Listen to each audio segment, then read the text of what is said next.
ជំរាបសួរអ្នកទាំងអស់គ្នាជួបខ្ញុំម្ដងទៀតហើយថ្ងៃនេះមកសម្រាយរឿងបលិចបន្តទៀតចំពោះបាត់ admin មួយថ្ងៃអញ្ចឹងមានបណ្ណាគេនឹក admin ខ្លះអត់ហ្នឹងមើលជួយ comment ឲ្យម្នាក់មួយផងហើយសង្ឃឹមថាអ្នកទាំងអស់គ្នាជួយចុច like ក៏ដូចជា subscribe ឲ្យ admin ម្នាក់មួយផងណាឥឡូវនេះគឺចិត្តគ្រប់ 10k subscriber ហើយសង្ឃឹមថាគោលដៅនេះនឹងចាប់ដល់ចាប់មានតែអ្នកទាំងអស់គ្នាដែលជួយខ្ញុំនោះទេតោះឥឡូវកុំឲ្យខាតពេលយូរទៅទស្សនានិស័យរឿងយើងម្ដងទៅដោយតកាលពីថ្ងៃមុនគឺ Renji បានប្រយុទ្ធជាមួយនឹង Zayel Laporo ហើយភ្លាមហ្នឹងក៏ឃើញថាបាំងខៃរបស់ Renji នឹងត្រូវបានខ្ចាត់ខ្ចាយហើយនោះគឺដោយសារតែ Zayel Laporo នឹងគាត់មានសមត្ថភាពសិក្សាទៅលើបាំងខៃរបស់គូសត្រូវដែល Renji បានឆ្កឹះថាZayel Laporo នឹងមិនដែលបានវាយគ្នាទៅរងបាំងខៃជាមួយគាត់ផងមូលហេតុអ្វីបានជាគាត់ដឹងហើយ Zayel Laporo បាននិយាយប្រាប់ថាតើ Renji នឹងមានចាំដែរទេគាត់ធ្លាប់វាយប៉ះទៅលើបងប្រុសរបស់គាត់ដែលមានឈ្មោះថា Yelford នឹងឯងអញ្ចឹងហើយគឺគាត់នឹងបានសួរទៅកាន់បងប្រុសរបស់គាត់ផ្ដល់ព័ត៌មានមកឲ្យគាត់ទាំងអស់នឹងឯងហើយបាននិយាយមើងងាយទៅកាន់ Renji ថានៅពេលដែលអស់បាំងខៃចឹងហើយក្រុមសន្លីកមីនឹងគ្មានអីលទ្ធភាពខ្លាំងទៀតនោះទេក៏បានដោះ Zanpakuto នៃដៅរបស់គាត់នឹងវាយប្រហារទៅកាន់ Renji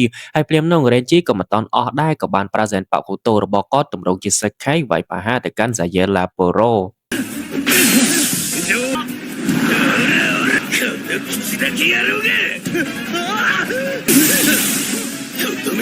なんてね。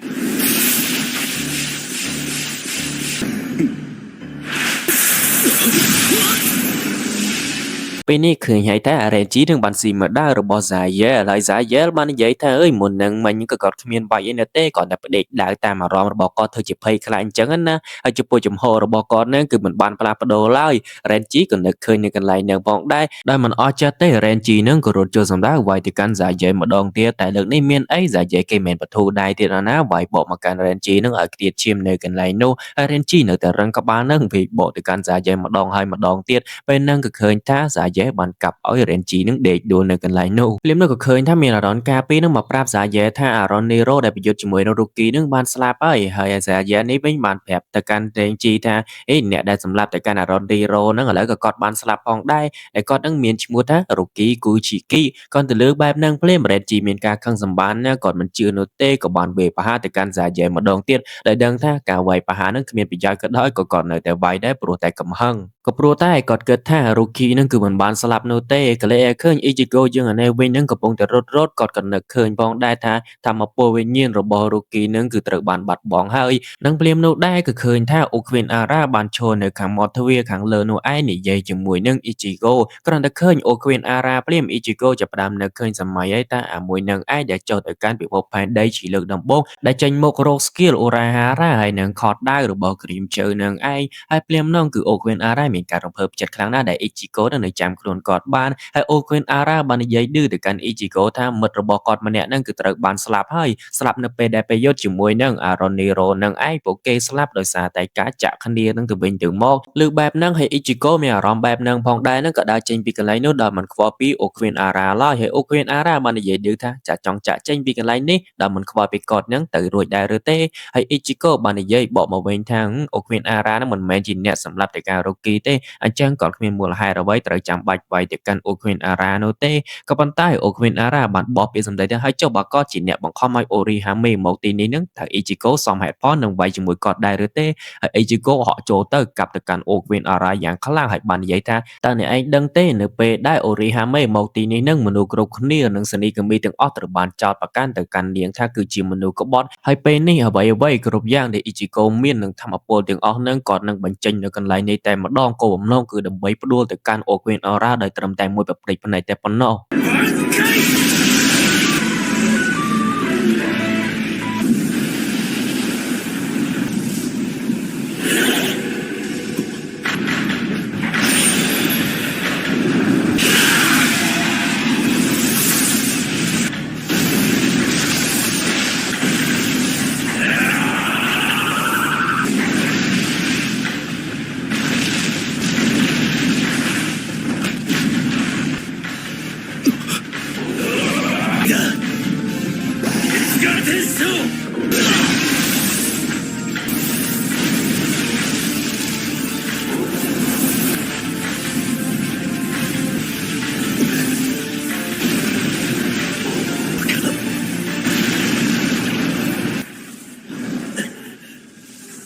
គ្រប់យ៉ាងដែល Ichigo មានឥឡូវនេះគឺបានបង្ហាញនៅកន្លែងហ្នឹងផងដែរហើយរបាំងមុខរបស់ Ichigo ក៏បានធ្លាក់ចុះហើយ Nen ក៏បានរត់ចូលមកអោប Ichigo ដែលខ្លាចថា Ichigo មិនចង់ឲ្យប្រើទម្រង់បែបនេះទៀតនោះទេហើយ Ichigo គិតថា Okuhinara ហ្នឹងត្រូវបានស្លាប់អញ្ចឹងណាក៏ប៉ុន្តែមានអីមិនអាចស្លាប់ងាយៗនោះទេ Okuhinara គាត់ខ្លាំងដែរហើយក៏ក្រោកឡើងមកវិញនិយាយថាតើអស់ហើយមែនថាមពលរបស់អ្នកឥឡូវនេះគឺដល់វេនដែលកហ្នឹងត្រូវបញ្ចេញវិញម្ដងហើយភ្លាមហ្នឹង Okuhinara ក៏បានត្រៀមបាញ់សេរ៉ូមួយមកកាន់ Ichigo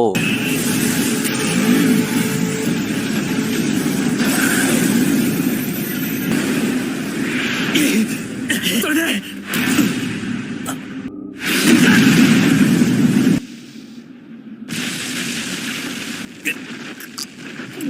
ពេលនេះក៏ឃើញថា Ichigo នឹងគ្មានកម្លាំងអីទប់ទល់ទៅកាន់ Okuhinara ឡើយហើយត្រូវបាន Okuhinara វាយមាត់ដៃយ៉ាងប៉ើងទៀតមកខាងក្នុងនេះហើយភ្លាមហ្នឹងគឺ Okuhinara បានចូលមកនិយាយដៀទៅកាន់ Ichigo តាមមូលហេតុអ្វីទេបានទីចង់មកបអន់ថ្នាក់ហ្នឹងអញ្ចឹងណាហើយ Ichigo នៅមិនតន់អស់ចិត្តនោះទេក៏បានដកចុងដាវហ្នឹងទៅចុងទៅកាន់ Okuhinara ហើយបានសួរថាតើ Okuhinara នឹងឯងគឺជាមេនៃក្រុម Espada មែនហើយ Okuhinara ក៏អត់មានលាក់នោះដែរក៏បានធ្វើឲ្យរហែកដែរហើយឃើញថាមានចេញផ្លាកសញ្ញាលេខ4អញ្ចឹងមានន័យថាគាត់គឺជាអរនការទី4ស្ថិតនៅក្រុម Espada ហើយភ្លាមហ្នឹងគឺ Ichigo មានការសញ្ញាចិត្តខ្លាំងណាស់អំណាចរបស់ Okuhinara គឺស្ថិតនៅក្នុងចំណាត់ថ្នាក់ទី4តែប៉ុណ្ណោះនៃក្រុម Espada ហើយភ្លាមហ្នឹងគឺ Okuhinara បានយកដៃចាប់ទម្លុះបេះដូងទៅកាន់ Ichigo ហើយបាននិយាយថាទោះបីជាថ្ងៃនេះ Ichigo ប្រយុទ្ធឈ្នះគាត់ក៏ដោយក៏មិនសង្ឃឹមថា Ichigo អាចនឹងឈ្នះក្រុម Espada ដទៃទៀតផងដែរហើយអំណាចនៃ Espada ដទៃទៀតលេខ1លេខ2លេខ3ហ្នឹងគឺខ្លាំងជាងគាត់ថែមទៀតផងអ្នកលេខ1គឺកាន់តែខ្លាំងចឹងឯងហើយបើសិនបើការប្រយុទ្ធលើកនេះ Ichigo អាចរស់បានហ្នឹងសូមឲ្យគាត់ត្រឡប់ទៅកាន់ពិភពមនុស្សវិញទៅ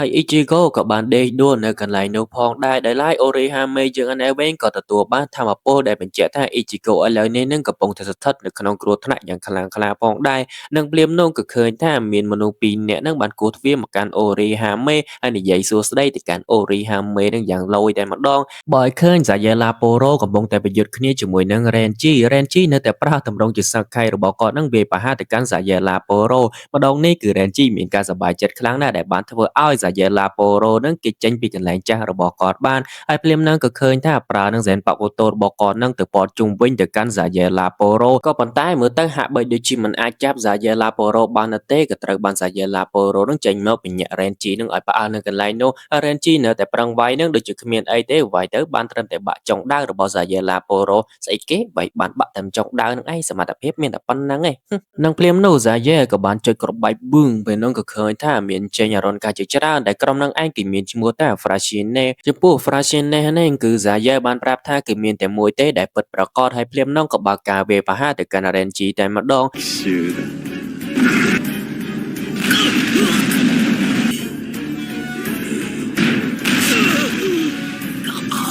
ហើយបើតាមមើលទៅឥឡូវនេះនឹង Renji កំពុងតែដិតដាបហើយពេលហ្នឹងក៏ឃើញថាអរុនកាមួយហ្នឹងក៏បានក្តោបដៃមកកាន់គាត់ហើយភ្លាមនេះបើឲ្យឃើញ Orihime ហើយនារី2នាក់ដែលលូបមើល Orihime ហ្នឹងបានចូលមកកាន់ Orihime បាននិយាយចំណែនទៅកាន់ Orihime ថាអើយ Aizen ហ្នឹងចាត់ទុកនាងគឺដូចជាប្រានាងអញ្ចឹងឯងមើលតាំងពីការស្នាក់នៅតាំងពីការហូបចុកហើយពេលនេះនឹងមិត្តភក្តិរបស់នាងទាំង4នាក់ហ្នឹងត្រូវបានស្លាប់ហើយមកចំណាយពេលទៅលើនាងថែមទៀតផងហើយតើ Orihime ហ្នឹងឯងគឺជាប្រានាងមែនហេតុអ្វីបានជាមនុស្សគ្រប់គ្នាមានការស្រឡាញ់នឹងចូលមកកាន់ជួយហើយមើលថែនាងបានល្អិតល្អន់ម្ល៉េះនឹងក៏បានដេញជើង Orihime នឹងឲ្យទៅខ្ទប់នឹងជាងមានអីទេក៏ចាប់ទាញបោចសក់ Orihime នឹងឲ្យខ្ទាតខ្ទប់នឹងដីនៅកន្លែងនោះហើយមិនត្រឹមប៉ុណ្ណឹងទេចន់ Orihime ចន់យោថែមទៀតផងហើយឡែកក៏លេឲ្យឃើញ Renji យើងឯនេះវិញនឹងសំណាងដែរដែលបានយកដៃនឹងមកទប់ដៃនឹងចោលកំអីជារយហើយភ្លាមនឹងក៏បានឆូតដៃរបស់អរុនការដ៏ធំមួយនឹងឲ្យមានរបួសក៏ប៉ុន្តែគ្មានអីនោះទេធ្វើឲ្យអរុនការមួយនឹងកាន់តែខឹងនឹងវាយ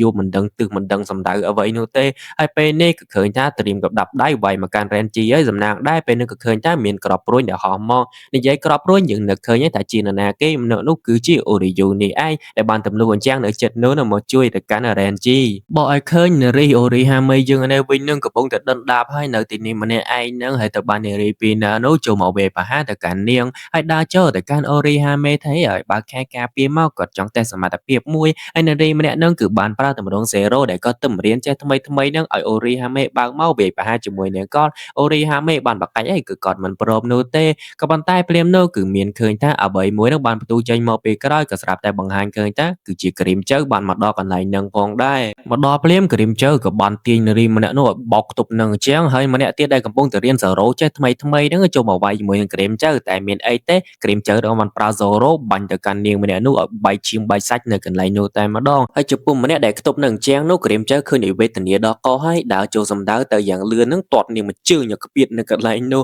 ហើយគ្រីមជើបាននិយាយថានេះគ្រាន់ជាការស្នងគុណទៅកាន់ Orihime ទេដែលជាបាដៃឆ្វេងរបស់គាត់ក៏ប៉ុន្តែមកនេះមិនមែនត្រឹមតែគោលបំណងមួយនឹងនោះទេគឺឲ្យ Orihime នឹងជួយរឿងមួយទៅកាន់គាត់ដែលខាត់ Orihime ត្រូវតែធ្វើបើឲ្យឃើញ Oryu យើងឯវិញនឹងកំពុងតែត្រៀមតូបទល់ជាមួយនឹង Zayela Poro ហើយភ្លាមនឹងផងដែរ Zayela Poro បានឲ្យណែនាំឈ្មោះមកតែគាត់មានឈ្មោះអ្វី Oryu បានប្រាប់ថាគាត់គឺជាប្រភេទ Quincy គាត់តែឃើញ Quincy បែបហ្នឹងភ្លាម Zayela Poro បានសើចចំអកទៅកាន់ Oryu ផងដែរថា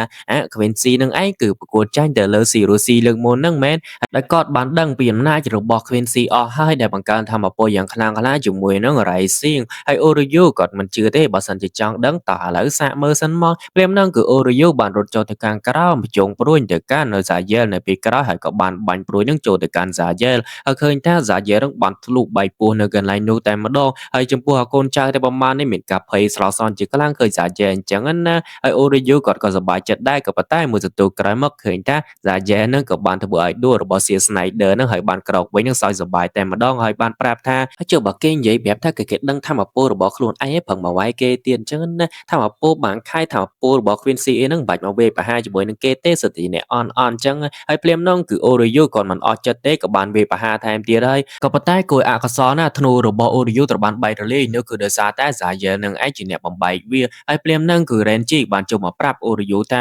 Oryu គឺមានគំនិតគិតខ្លាំងណាស់ហេតុអ្វីបានមករកវិធីផ្សេងទៅកាន់កម្ចាត់ទៅកាន់ Zayel ទៅហើយ Oryu គាត់ក៏បាននឹកឃើញពីវិធីទៅប្រាប់ទៅកាន់ Renji ផងដែរថាដែលឲ្យ Renji ហ្នឹងចូលទៅពជាពេលទៅកាន់ Zayela Poro ចំនួន10វិនាទី Renji នឹងបានប្រកែកថា20វិនាទីក៏បានដែរដែលលើកបែបហ្នឹងភ្លាមគឺ Oryu មានការសប្បាយចិត្តខ្លាំងណាស់អញ្ចឹងតោះចេញប្រតិបត្តិការនៃផែនការរបស់ពួកយើងទាំងពីរនាក់ហើយភ្លាមហ្នឹងគឺ Renji បានប្រើទម្រង់ចុងក្រោយនៃ Zenpakuto របស់គាត់ហ្នឹងគឺវាកវត្តទៅកាន់ Zayela Poro ហើយ Zayela Poro គឺអត់មានចាប់អារម្មណ៍អីនោះទេក៏បានទប់យ៉ាងជាប់តែមានអីត្រូវបាន Renji ហ្នឹងចូលទៅក្បួយកអាវរូបក្តប់ Zenpakuto របស់គាត់ហ្នឹងជាប់ជាមួយនឹង Zayela Poro និងក៏បានសូត្រមន្តគាថាប្រហារដូទី31វាយប្រហារទៅកាន់ Zayela Poro さすがに軌道が下手でなそうじゃねえか波動の30បន្ទាប់ពីការបំទូមហាដូររបស់ Renji គឺឃើញថាពីរនាក់នឹងមានការវល់នៅកន្លែងនោះហើយអ្នកបង្ហើរចុងក្រោយនោះគឺ Oryu នឹងឯងបាននិយាយប្រាប់ថាពេលវេលារបស់ Zayela Poro ត្រូវបានបញ្ចប់ហើយភ្លាមហ្នឹងគឺ Oryu បានដក Sea Snyder របស់គាត់នឹងភ្ជង់ចុះទៅខាងក្រោមហើយក៏ចេញជាសញ្ញានៃអ្វីមួយរំពាត់ទៅកាន់ Zayela Poro バカなお前の武器世界には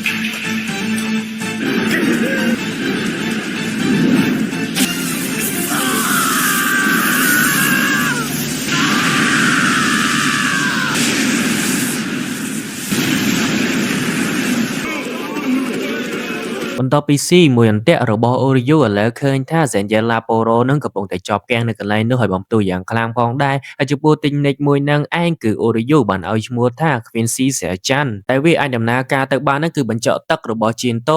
នឹងឯងគឺជាទឹកបង្កើតឡើងទៅដោយ Rising ហើយក៏សូមអរគុណទៅកាន់ Renji ផងដែរថាចំពោះបច្ចេកទេសមួយហ្នឹងគឺត្រូវការពេល2នាក់ដើម្បីធ្វើវាហើយប៉ុន្តែពេលនោះគឺហាក់បីដូចជាមិនអាចធ្វើអ្វីទៅកាន់ Zayel បាននោះទេក្រោកឡើងមកវិញហ្នឹង Zayela Poro និយាយឲ្យថាអំណាចរបស់ Quincy ហ្នឹងគឺមិនអាចធ្វើអ្វីគាត់បាននោះទេគាត់ប្រាប់ឲ្យទៅតែគាត់ដឹងធ្វើត្បិតតែអានឹងជាអំណាចថ្មីក៏ប៉ុន្តែគាត់បានដឹងពីអំណាចរបស់ Quincy ហើយភ្លាមនោះក៏បានស្រូបយកណាំពុលនៃកូនចៅរបស់គាត់នឹងយកមកស៊ីហើយស្រាប់តែមួយផ្លែតក្រោយមកគឺឃើញថាដៃជើងតែប្រមាណរបស់ Zayela Poro ហ្នឹងក៏បានជាសះស្បើយនៅកន្លែងនោះផងដែរដែលបាននិយាយថាកូនចៅរបស់គាត់ទាំងអស់ហ្នឹងប្រាប់ហើយមានតែមួយទេដែលពិតហើយភ្លាមនោះ Zayela Poro ហ្នឹងក៏បានបោះជំហានដើរចេញពីកន្លែងនោះហើយបាននិយាយថាគាត់នឹងសុំពេលទៅផ្លាស់ខោអាវបន្តិចសិន ចង់បញ្យុទ្ធអីទៀតមើលកៅអៅរបស់គាត់អញ្ចឹងណាឲ្យចាំនៅកន្លែងនេះហើយតិចទៀតហ្នឹងគាត់មកវិញសម្រាប់ពួកពីរនាក់ហ្នឹងចោលឲ្យអស់នៅពេលដែលកៅអៅរបស់គាត់ហ្នឹងស្អាតបាតឲ្យឃើញនារីក្លាហានយើងពីរនាក់នៅវិញហ្នឹងក៏បានដឹងខ្លួនមកវិញដែលបានសម័យថាហេគាត់ស៊ីមក0របស់ការីមចឹងឯងនៅមិនតន់ងាប់ទៀតអញ្ចឹងណាក៏បានកលេចទៅឃើញមិត្តរបស់គាត់ម្នាក់ហ្នឹងកំពុងតែអង្គុយសង្ងត់សង្ងាត់នៅកន្លែងនោះផងដែរដែលការពិតទៅនោះគឺការីមចឹងបានប្រាប់ឲ្យអូរីហាមេហ្នឹងជាបាមុខរបស់នាងអាជាហើយទៅសម្រាប់ពពួកពីរនាក់ហ្នឹងចោលក៏ប៉ុន្តែអូរីហាមេយើងហ្នឹងគឺមិនបានធ្វើតាមការីមចៅទេក៏បានដើរចូលសម្ដៅទៅជាបាននារីម្នាក់នោះហើយនារីម្នាក់នោះនឹងឯងឃើញអូរីហាមេដើរមកអញ្ចឹងអត់មានស្អីទេក៏បានលើកដៃទះទៅកាន់អូរីហាមេមួយដៃហើយពេលគេទះអញ្ចឹងហើយគឺអត់មានអីធ្វើបាបគេទៀតហ្នឹងក៏បានដកខែរបស់គាត់ហ្នឹងមកព្យាបាលទៅកាន់នារីម្នាក់នោះហើយមិនត្រឹមតែប៉ុណ្្នឹងទេព្យាបាលនាងជាហើយក៏ទៅព្យាបាលមិត្តរបស់នាងហ្នឹងដែលស៊ីមក0របស់ការីមចៅហ្នឹងឲ្យជាថែមទៀតផងក៏เลยឃើញទស្សនភាពដែលអ៊ីជីកូយើងកំពុងតែនៅនេះឯងហ្នឹងក៏បានដេកដួលនៅកន្លែងនោះហើយណែនៅទីហ្នឹងឯងឃើញថាអ៊ីជីកូបែបនេះនឹងសភ្នែកក៏មានការទឹកភ្នែកអាណិតអ៊ីជីកូជាខ្លាំងដែលបាននិយាយនឹងគឺជាកមោរបស់គាត់ដែលគាត់នឹងជាយាមការពារណែនហើយភ្លាមនឹងក៏ឃើញថាមានជើងរបស់ក្រៀមជើងនឹងក៏បានមកឡើងក្តាំងនៅកន្លែងនោះក៏បានដើរសម្ដៅទៅកាត់អ៊ីជីកូតតអ៊ីជីកូមកជើងឃើញថាប្រហោងហូឡូនឹងអ៊ីជីកូនៅប្រឡងកណ្ដាលតែម្ដងហើយពេលនោះក្រៀមជើងក៏បានបបភួយមកឲ្យទៅកាន់អ៊ីជីកូដែលម្នាក់នោះឯងគឺអូរីហាមេនៅក្នុងភួយនឹងហើយ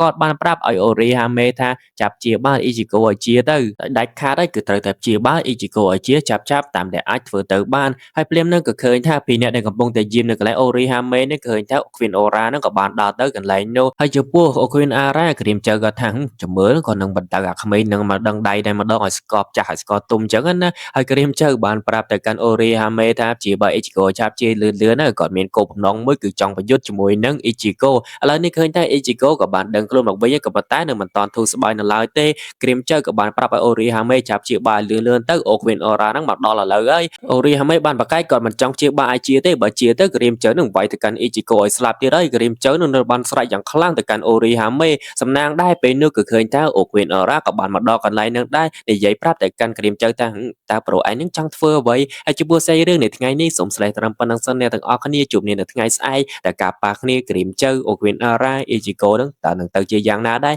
កុំភ្លេចណាតាមដានទាំងអស់គ្នាអរគុណច្រើនបាយបាយ